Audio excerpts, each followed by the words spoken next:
Selamat pagi, selamat datang kembali dengan Flow lagi. Saudara-saudara, saya mungkin kalian penasaran kan melihat anak muda di samping saya ini.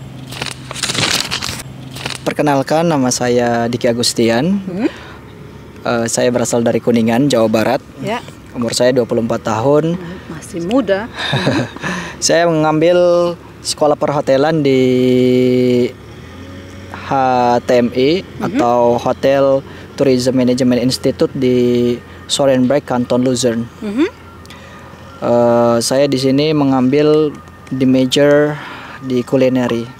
Kenapa kamu memilih mau melanjutkan pendidikan kamu di Swiss, tidak di negara lainnya? Tentunya dengan alasan yang pertama, negara Switzerland negara hospitality yang paling utama saya yang tahu itu. Kemudian memang di sini untuk menjadi karir itu sangat punya opportunity banget buat student khususnya.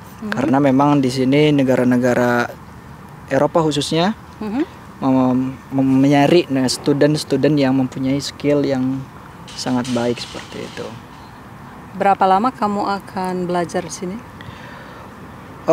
Di sini saya belajar durasi dengan 1 tahun. Teori dengan jumlah 18 minggu. Kemudian setelah itu saya akan mendapatkan praktik atau magang, ya, internship di perusahaan yang kita cari seperti itu, atau karena memang perusahaan yang mencari studennya. Nah, persyaratannya, Gusti, persyaratan apa saja yang kamu butuhkan untuk bisa melanjutkan pendidikannya ke sini? Persyaratannya sangat mudah sekali. Hanya untuk ke negara lain, ya mungkin memang semuanya rata-rata negara hanya untuk mengumpulkan dokumen saja. Ya, dulu saya dalam pengalaman pribadi yang pertama itu adalah dokumen student dan juga dokumen sponsorship. Ya, nanti sponsorshipnya tergantung nanti apakah dari orang tua, apakah dari company atau perusahaan, apakah dari institut atau lembaga pendidikan. Pertama, contoh dulu saya mengumpulkan dokumen untuk personal pribadinya, saya seperti KTP, kartu tanda penduduk, kemudian paspor, akte lahir, kartu keluarga, kemudian ijazah atau transkrip nilai terakhir, kemudian ya foto 3x4, kemudian referensi kerja bagi yang sudah kerja, apa yang tidak ada, nggak usah. Kemudian ada sertifikat yang penting, sertifikat IELTS TOEFL itu seperti apa? Itu sebagai ini, kita memang karena di negara-negara lain, khususnya negara Eropa, benua Eropa, di sini kita menggunakan mother language-nya, mother tongue-nya itu Jerman, Italia, Rumania, sama Prancis. Tapi memang untuk student saya sendiri, ya, di sana komunitas menggunakan bahasa Inggris. IELTS TOEFL ini sebagai kita supaya bisa menerima pelajaran dari guru ke student seperti itu saja, sehingga dicantumkan, ya, IELTS TOEFL tersebut gitu. Itu persyaratannya tadi, ya. Nah, sekarang bagaimana proses atau tahapan-tahapan sampai kamu bisa melanjutkan kuliah di sini? Karena setelah persyaratan pasti ada tahapan-tahapannya. Nah, bisa dijelaskan tahapan-tahapannya seperti apa? Tahapan pertama kita otomatis kita cari dulu memproses dari kita ke proses ke sekolah yang kita tuju. Seperti kita menghubungi pihak mereka, bagaimana kita menanyakan langsung bagaimana cara kita daftar di sekolah tersebut. Biasanya sudah online, ya, sekarang memang kita atau telepon bisa langsung ke sana. Kemudian pasti akan dikirimkan melalui dokumen-dokumen yang kita butuhkan, ya. Mereka akan melalui email kita. Kemudian kita tinggal memenuhi dokumen-dokumen tersebut. Setelah itu kita daftar, biasanya gitu kita apply dengan apa yang mereka inginkan. Kemudian kita memberikan dokumen kita, biasanya diproses, ya, dalam waktu sebulan atau 2 bulan, ya, paling maksimal 3 bulanan. Ya, kemudian nanti kita akan mendapatkan offer letter. Kemudian setelah itu berarti kita disetujui oleh sekolah tersebut.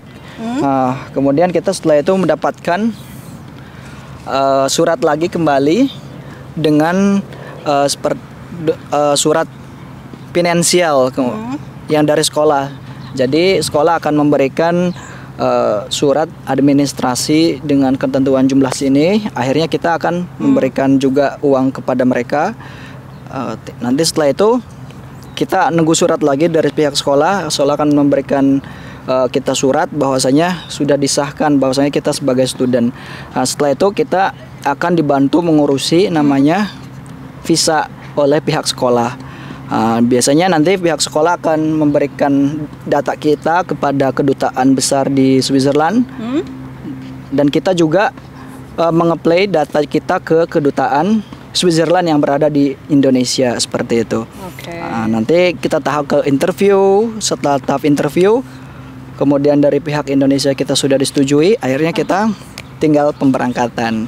Itu saja. Itu jaraknya berapa lama kira-kira? Untuk proses dari yang aku sebutkan itu biasanya memakan waktu tergantung kepada dokumen yang kita serahkan. Biasanya kalau semakin dokumennya lengkap, itu semakin proses dipercepat seperti itu. Kemudian biasanya memakan waktu saya dulu hanya 4 bulan.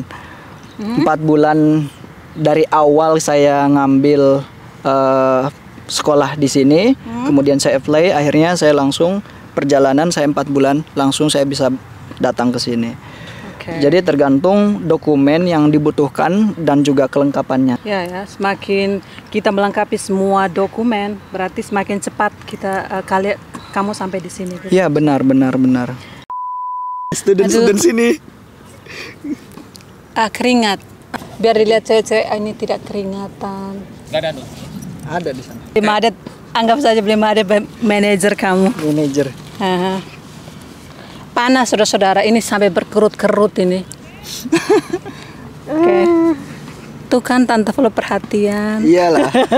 Terus pertama kali kamu sampai di Swiss, terus ke kampus, gimana? Gimana rasanya? Shock atau biasa aja atau kayak gimana? Memang yang pertama saya baru pertama kali ke negara Eropa khususnya. Benar? Iya, saya baru di Swiss lagi. Iya, ya saya beruntung sekali. Ya. Memang baru pertama kali ke sini. Kemudian ketika itu lagi musim winter. Salju di mana-mana. Bodohnya saya dahulu saya nggak pakai jaket ketika itu. Oh ya? Saya memang nggak tahu ke suasana di sini. Cuma saya lihat ke sini, tiba-tiba dijemput dari bandara dari pihak sekolah. Kemudian sampai di kampus itu sangat dingin sekali. Akhirnya ya saya memutuskan untuk tidak mandi ketika itu. Karena tidak mandi dalam 3 hari mungkin ya, karena sangat dingin banget. Tidak mandi, oke. Terus sesuatu yang baru yang ada di kampus, orang-orang baru atau apa kayak ada nggak? Mungkin baru yang saya lihat ya, yang di negara Swiss itu. Ya. Yang paling beda itu adalah ramah-ramah di sini itu. Memang hospitality mungkin ya. Jadi kemana-mana memang benar-benar ramah sekali, saling menyapa. Seperti yang dikatakan Muhammad Abduh, saya tidak melihat banyak orang Muslim di sini. Ya. Tapi di sini ada Islam gitu akhirnya. Itu aja yang saya lihat itu. Karena di sini hospitality-nya ya sangat-sangat luar biasa sekali. Ya bukan hanya di sekolah tapi di kalangan masyarakat juga benar-benar. Ya benar ya. Saya lihat dari mulai berinteraksi pagi hari, kemudian dengan orang-orang atau dengan ya dengan teman, kemudian ke dinas pagi biasanya saling menyapa sampai malam. Pokoknya ada juga anak Indonesia di sini. Anak Indonesia banyak juga, tapi gak sebanyak seperti di negara-negara timur mungkin ya. Loh, kok jadinya negara timur? Memangnya kamu sebelum kesini, sebelum melanjutkan perhotelan, kamu kuliahnya di mana? Saya SMA-nya di mana dulu? Saya dulu di pesantren. Pesantren? pesantren? Iya, saya di Oh ya, pesantren. dari pesantren terus ke hotel, gimana ceritanya itu? Ceritanya memang panjang sih. Oh ya? Ya, mungkin Sedikit-sedikit saja. ya dulu cuma memang saya bercita-cita menjadi traveler pertama itu. Oke. Karena ya kita bisa melihat dunia bukan hanya dari satu pandang. Iya, benar. Ya kita bisa melihat dari lapangan langsung, kemudian kita bisa menikmati ciptaannya Tuhan, kalau saya seperti itu. Nah, sekarang kita masuk ke finansial. Saudara-saudara, finansial, kalau ada di antara kalian yang mau berencana untuk menyekolahkan anak-anaknya ke Swiss, silakan ambil ballpoint, kertas, kalkulator. Karena kalian tahu sendiri kan biayanya pasti mahal kalau dirupiahkan. Nol-nolnya itu banyak. Gusti, ada nggak uang jaminan yang perlu kamu siapkan untuk bisa sampai kuliah di sini? Iya Kak, tentunya ada. Memang perlu sekali dan itu bukti kita bisa ke sini ya Kak ya. Uang jaminan diserahkan ke mana? Biasanya ketika kita ada wawancara di kedutaan, Oke. untuk nominalnya yang bisa kita cantumkan, kita bisa mulai dari 300 juta ya sampai 500 itu sudah minimal. Kemudian untuk biaya kita di Switzerland itu nanti tergantung kita sendiri. Kemudian untuk biaya sekolah itu nanti biasanya yang aku kemarin bayar itu semuanya 28.000 Swiss franc Per tahun? Itu sudah 1 tahun full. Untuk overall sudah termasuk makan, semen, tempat tinggal. Kemudian juga kita dapatkan asuransi juga dari sekolah tersebut. 18 week untuk durasi pelajaran, ya. Itu nanti including semuanya gitu. Oh gitu. Nanti kita setelahnya akan dapatkan internship, magang, kemudian di sana kita akan mendapatkan placement atau tempat tinggal dari company tersebut, atau kita nyari sendiri bisa. Ya. Kemudian kita juga akan dapat gaji atau salary dari kita kerja di company tersebut. Oh berarti kamu dapat kerja sampingan juga? Ya, saya juga dapat kerja sampingan. Berapa jam per minggu boleh saya tahu? Kalau untuk student yang Ausbildung itu saya dapat 15 jam per minggunya yang dibolehkan pemerintah ya Kak ya. Ya, tidak boleh lebih ya. Iya, tidak boleh lebih. Itu tergantung nanti company-nya akan memberikan per jamnya berapa, maksudnya berapa persen dari hasil kita kerja tersebut. Tapi ketika kita internship beda Kak. Kalau internship itu kita 100% kerja di company, tapi kalau kita lagi teori dalam durasi waktu 6 bulan itu, ya mungkin bisa kita Sabtu Minggu ketika day off, jangan sampai kita mengganggu pelajaran, itu 15 jam per minggu gitu. Itu nanti bisa izin ke sekolah atau ke headmaster yang di sekolah tersebut, ke pihak yang berwenang. Kita nanti ke company, dan juga biasanya sekolah memberikan kayak surat lamaran untuk bantu kita sebagai student untuk mencari pekerjaan kalau kita mau. Ada nggak beasiswa dari Indonesia untuk bisa sampai ke sini? Banyak Kak, dari informasi yang saya dapat itu beasiswa. Dari sekolah atau dari mana? Nanti tergantung kita akan mengambil. Memang dari sekolahan ada mungkin, kemudian dari perusahaan atau dari lembaga pemerintah juga ada sebenarnya. Iya. Kebetulan saya juga mengambil beasiswa dari. Oh, kamu dapat beasiswa juga? Iya, saya mengambil. Berapa kira-kira? Penasaran sekali loh. Saya dapat 3.000 franc per setahun. Saya langsung dipotongkan dari beasiswa, biaya awal itu. Saya dari biaya awal kemudian dipotong oleh beasiswa tersebut. Cuma nanti salah om jadi salah. Kamu panggil aku om? Iya, dia om, aku dia. Apakah aku kekar? Salah om. Oma lagi, lebih parah lagi Gusti. Harga termurah makanan yang pertama kamu shock sampai di Swiss pas lihat itu apa? Makanan ringan ya Kak ya. Maksudnya makanan ringan itu saya memang suka makan ringan. Kalau di Indonesia beli Indomaret, Alfamart, cuma kalau di sini saya jadi berhenti jajan karena mahal. Iya. Anak kuliah harus irit terus.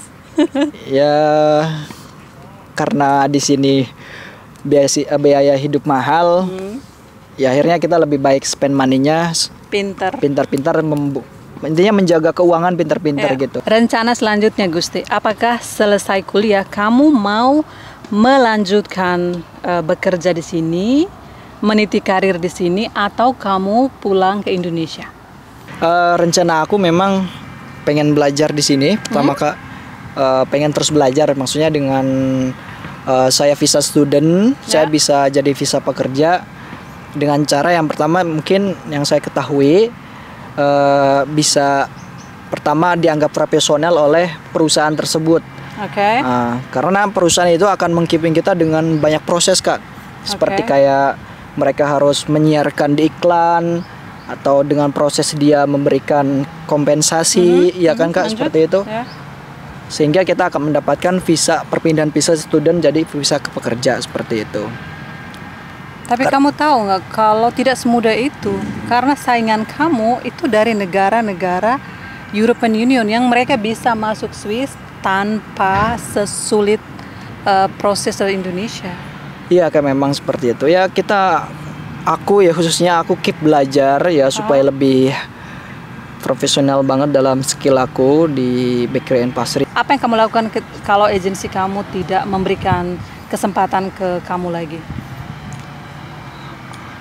Apa yang kamu lanjutkan? Pulang ke Indonesia atau di sini? Ya, tetap berusaha. Tetap berusaha Kak. Ya, yang paling mudah itu alasannya dengan belajar lagi ke Ausbildung. Major Lion seperti itu. Tapi Ausbildung tuh kan kamu tidak kerja 100% anak muda. Kamu kerjanya hanya dibatasi dan kamu akan membayar lagi biaya seperti semula. Gitu masalahnya. Iya memang Kak, seperti itu. Itu bagi yang mau tetap tinggal di sini. Tapi bagi yang tidak, ya bisa langsung pulang ke Indonesia. Maksudnya seperti itu. Maksudnya kita meniti karir di Indonesia seperti itu. Tapi untuk sementara kamu tetap akan berusaha untuk bisa bekerja di sini dengan gimana pun caranya kamu berusaha semaksimal mungkin. Iya. Memang ya seperti itu yang saya harus lakukan.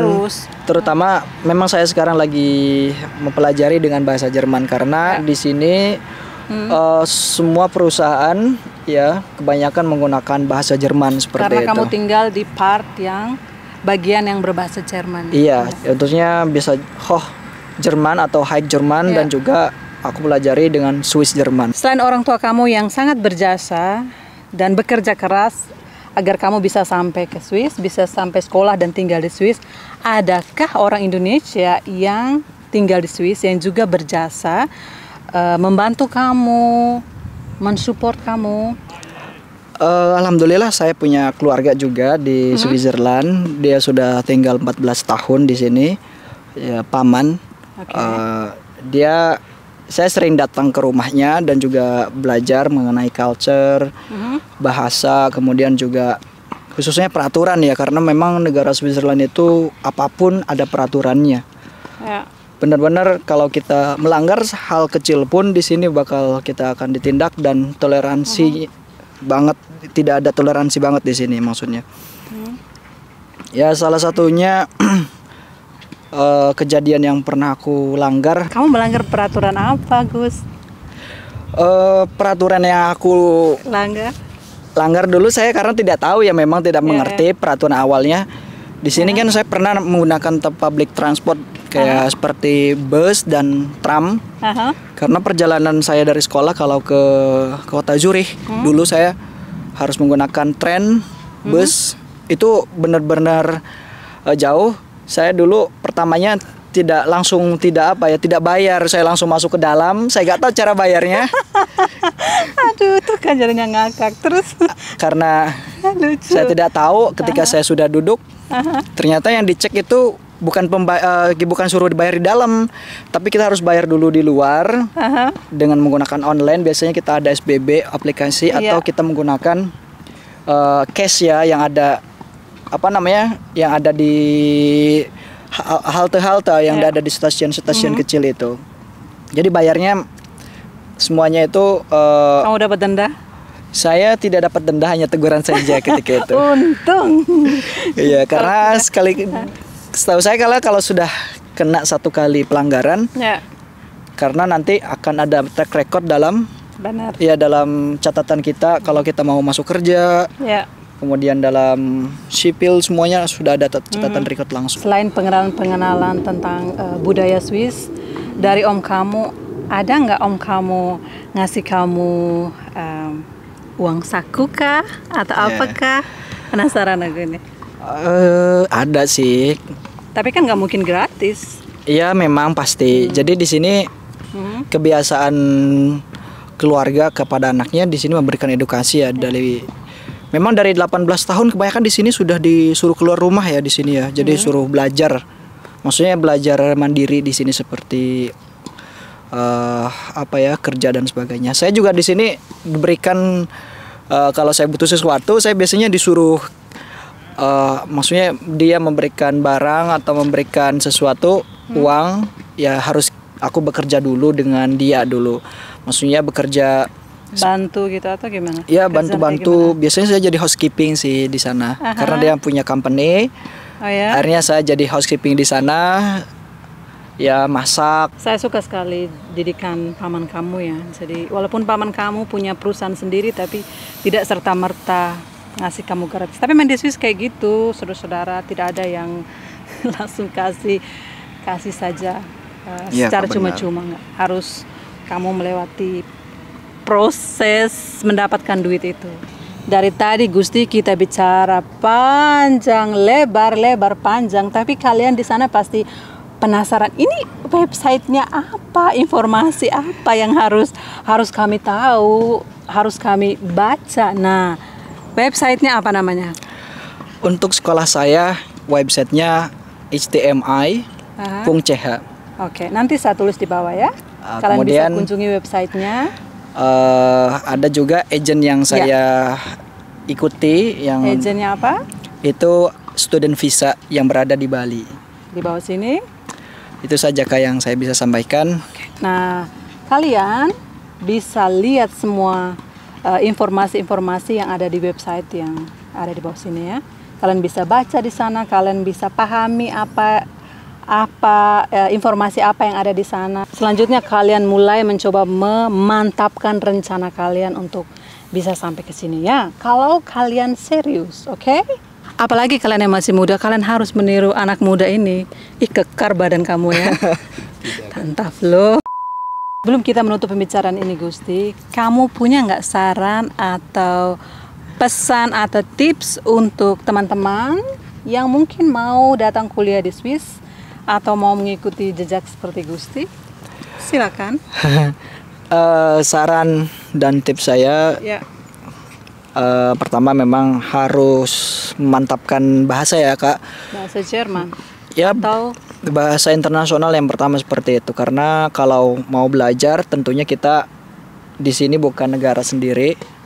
Karena kita akan menemukan teman-teman kita dari berbagai negara, sehingga kita akan menggunakan komunikasinya pakai bahasa internasional, yaitu Inggris, Bahasa Inggris, oke. atau utama negara sini Jerman, seperti itu. Nah, sehingga nanti kita mudah juga untuk belajarnya, menangkap ilmu dari gurunya. Untuk saran selanjutnya, mungkin jangan putus asa ya, khususnya untuk berusaha apply ke kedutaan khususnya, karena memang problem terbanyak memang dari kedutaan tersebut. Jadi sangat ketat ya, iya untuk sangat bisa ketat masuk ke sekali sini, ya. Jadi walaupun kita sudah diverifikasi, sudah lengkap semuanya dari kedutaan. Ada yang kurang. Iya, ada aja kayak gitu. Ada pasti nanti gak boleh terbang bahasanya gitu, jangan pergi seperti itu. Jadi ya kita berusaha terus aja, play, nanti ujung-ujungnya bisa bisa diterima lah. Selanjutnya, saran selanjutnya deh.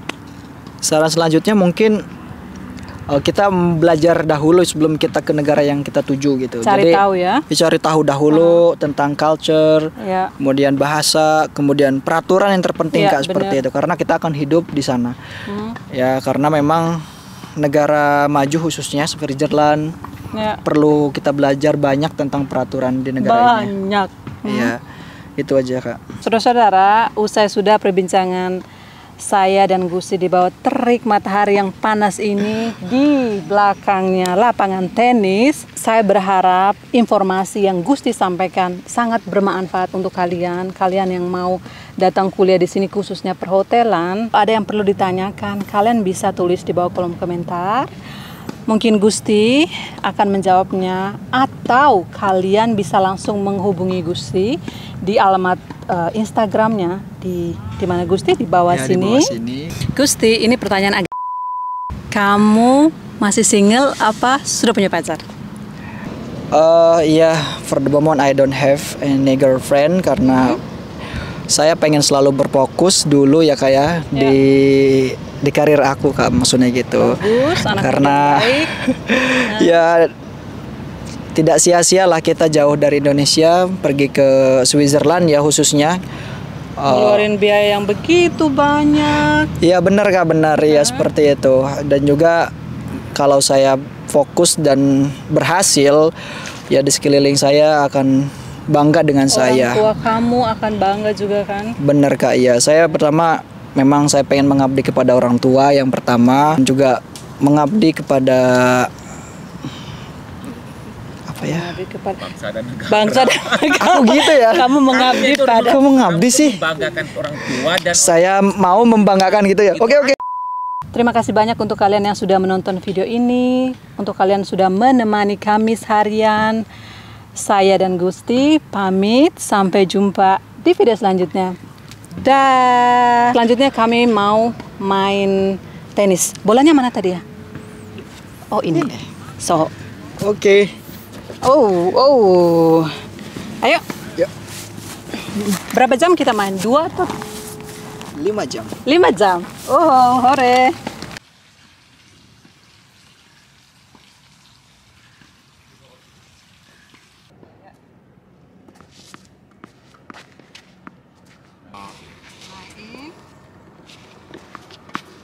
nah, sukses.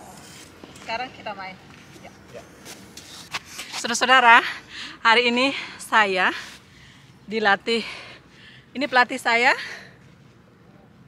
Blimade, mungkin kalian tahu. Blimade akan mengajarkan saya bermain tenis. So, yuk. Kalau kita mau nyervis, belajar nyervis, kita harus berada di lapangan ini sudah disediain tanda di sini. Nah, kita harus berdiri di sini, bisa juga bertepat di sini atau kita ada di tengah-tengah gitu. Nah, jadi lawan kita ada di situ.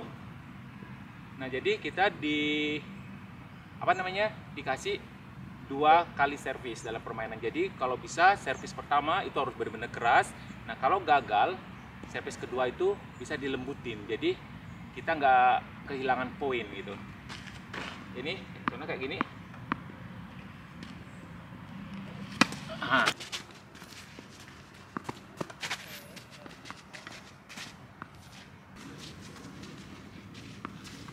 Good. Jadi kamu gini caranya. Sama gini.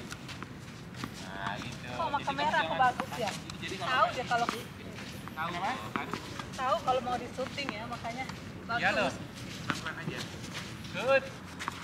Ah, jadi antena itu ini ya, antena 5G kamu itu masuk ya. Iya, tahu dia ada kamera. Kamu kalau nyervis jangan bergerak, kalau bisa kamu nyervisnya kan berjalan kayak gitu. Jadi nyervisnya diam aja gini. Oh. Oke gitu, servisnya diam aja. Tapi agak sini sana ini. Nah. Ya. Good. Sorry.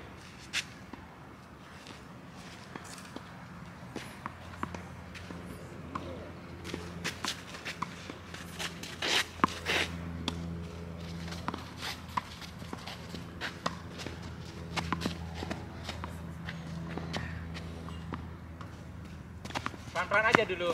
Ya. Maju. Maju.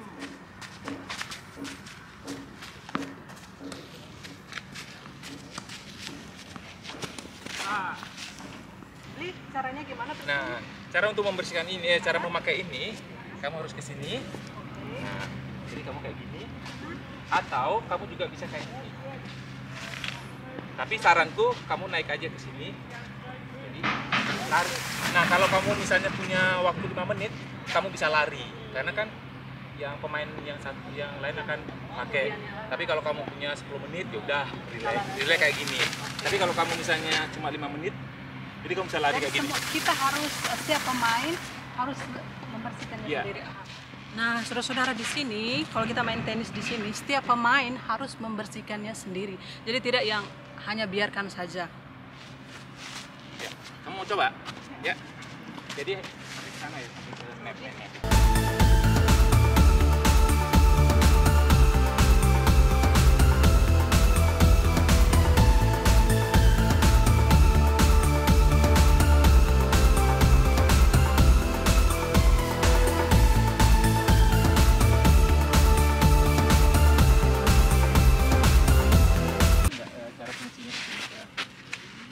Untuk garisnya kayak ini, oke. Jadi kalau kamu mau bener-bener ini kan nggak kelihatan nih, ini kan nggak kelihatan. Jadi kamu gini. Hujan ya kemarin. Kita bersih lagi, nanti ulang lagi kita. Kan. Utama yang kalau main single itu dibersihin di sini aja. Atau di sini.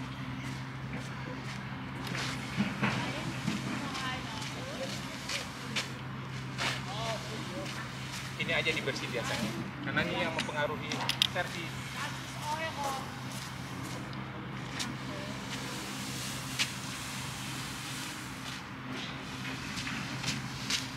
So gitu. Kalau kita di Indonesia ada yang bersih ini ya, Ya. pekerjaan bersih. Kalau di sini mandiri banget. Iya. So ini juga ya. Kalau double ya, kalau double. Kan di rumah biar cuma satu. Ini bekas hujan ini. Ya kan kalau yang ini harus jadi tahulah dimana kalau main di desain itu kelihatan bolanya itu nampak terus gitu dia. Jadi tahu out karena di sini kan nggak ada kamera.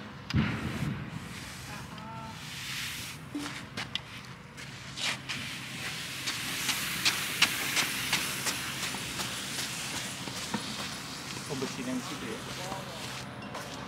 Tidak, aku bersihin di sini supaya Saya belajar tidak hanya bermain teknik bola, teknik tenis, tapi saya juga belajar gimana cara membersihkan lapangan.